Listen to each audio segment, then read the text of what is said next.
Good afternoon, Charchana, and all the dignitaries on the days, my friends. We have been witnessing the floods in Delhi. Those who are from the hilly areas, they understand the theory of water better than those who are in the plains. Reminds me famous couplet of Ahmad Faraz, इन बारिशों से दोस्ती अच्छी नहीं फराज, कच्चा तेरा मकान है कुछ तो ख्याल कर. Climate change, water, energy, biodiversity, all are interlinked, and we are witnessing the drought and the flood in the same country. Water has its important aspect, not only for drinking, but also on food pattern. And you all are aware that the air pollution in Delhi has linkage with groundwater policy of Punjab. And the different food crops which are not native to that particular state, maybe for some or other regions, people from those states are producing, and it has own stress on water. So a famous story called Dai Ka Talab. And the story belongs to a place known as Darbhanga in Bihar. So king of Darbhanga was known for his generosity and his wealth. And there used to live a very wise person in his kingdom, and his name was Ayachi Pandit. Whatever his name was, people don't remember, but he has a habit of not asking anything to anyone. वो याचना नहीं करते थे, इसलिए उनका नाम अयाची हो गया था. And people were worried कि how he is surviving. He doesn't ask for any help, any money. So everyone thought that once he is married, probably that will put certain pressure on him to demand or ask money to the king. But that also didn't make any difference. His wife was pregnant. So at the time of delivery, he called one midwife.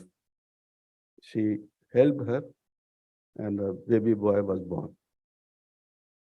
When he was about to give money to Dai, he realized that in his bag there is nothing left. So he whispered few sentences to Dai, and she went. After certain time, soldiers of the king, they came to meet Ayachi Pandit. Incidentally, he was not in town. His son came and he opened the door and asked the soldiers, what is the issue? And the soldiers told that, king wanted to meet your father.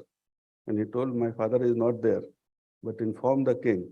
If he has any issue related to any kingdom, security, or anything, he can consult me. And then it was a very difficult situation for the soldiers. If they say, then also they will be questioned. If they don't say, then also king will ask them that, why didn't you tell me this thing? So soldiers told the king that we had been to his house, he was not there, his son came and he has narrated this one. So king was also curious, and he told that, okay, you bring that boy to me. The boy went to the court, and there were many other learned person in the king courtroom. King thought that it not be wiser for me to ask important questions related to the security of the kingdom. So he took him to another room, asked the question. The boy replied, gave his consultation, and the king implemented on those advices, and it was found to be very good. And king gave him lot of golds, lot of other awards. And the boy came to his father and he submitted whatever he has received. And Ayachi Pandit called the midwife who was 5-6 years back, helped her wife to deliver the baby boy. And he gave all those things which he received from the king to that guy. And she asked that, this is too much for my work. You are giving me so many gold, so many things which king has offered you. Although it's not my commitment. When I had nothing, I told you that whatever will be the first earning of my son, I will give it to you. And this is the first earning of my son. Amount doesn't matter. Whatever I have committed, I'm offering it to you. I also realized that it is too much of the award compared to the work what she did. So she spent all the money in constructing around 63 talabs in Darbhanga, and these are also known as Daika Talab. I don't want to prescribe the moral of the story, but then there are many things which you can take away. Water was important at that point of time. Ethics was important at that point of time. The commitment which was honored, and how much the reward should be. What should be the need or the greed. That things was very clear.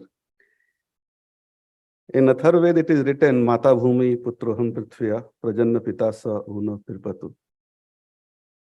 That this earth is my mother, all these rains are my father, and they are nurturing me. But if you see in the context of ESG, there is a dichotomy. That investors will give you money only when you take care of the earth. So where the ethos of India when you say that this is my mother earth? It's like in your neighborhood, there is a boy who is not taking care of parents. Then someone from the neighborhood goes to that boy or the girl and say that the house which your father's or your mother is inhabiting is not your right. If you don't take care of your mother or father, father may not give you the house which they are staying. And then you say, okay, now I have to be good to them. I have to take care of them. In my opinion, we are formulating ESG policy in the same way that if you don't take care of that, we will not invest in your company. So better be good to that. And my personal opinion is that the moral or the ethical issues are much above than the legal framework. In legal framework, you always have the tendency or the ways how you can tweak the rules or how you cannot obey the rules. And that's why it's far more important that we need to go a level up. There are many other things attached to ESG. So you will see many references on many papers that ESG is different than sustainability. In ESG, the metrics are very sharp.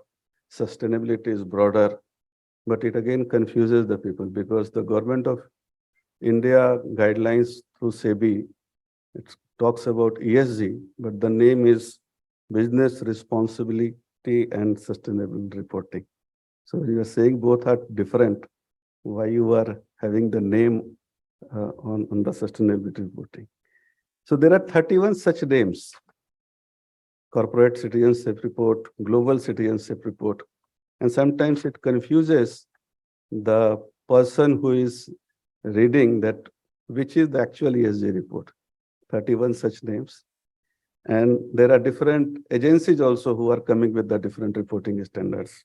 So SASB, IRC, and then becomes very difficult for any person to infer or get the correct picture of one company to other. So whether the ESG be only linked to the investor or should be it linked to a common person who can compare the two different companies and can analyze and can come out with a better interpretation that this company is performing better than others? Or can an employee or can a graduate who is coming out from a college can decide that I want to work in a company who is ESG compliant. For me, money doesn't matter. How he will or she will understand that which company is at what perform. And again, I would like to bring one more very common law of 2% of CSR. So it says that if you're making profit, then 2% of the profit should be given on CSR. So if I'm staying close to a plant or a mine, and if the management of that mine or plant is not good, they are making losses. So as a community, why I should suffer? I am exposed to the dust and the noise of that particular plant or mine. So these are certain legal points which I think should be covered. So ESG is not new. 1977, Sullivan Code was there. And then 2004, Who Cares Wins was the famous report where the ESG was coined. And we have been seeing gradually different developments in the law. Climate change is one aspect, which again are very important, and many of the reports are covering on it. But unfortunately, it is not the people who does harm. It is the one who are not doing much harm but are getting impacted, either the developing world against the developed world, or people who are at the lower strata, they are being impacted by the people, those who are living a very high quality of life in palatial buildings and big vehicles. So I would like to conclude my point here with a famous couplet of Wasim Barelvi, कि इस दौरे मुंसफी में जरूरी नहीं वसीम, जिसने खता की हो सही सजा मिले. Thank you.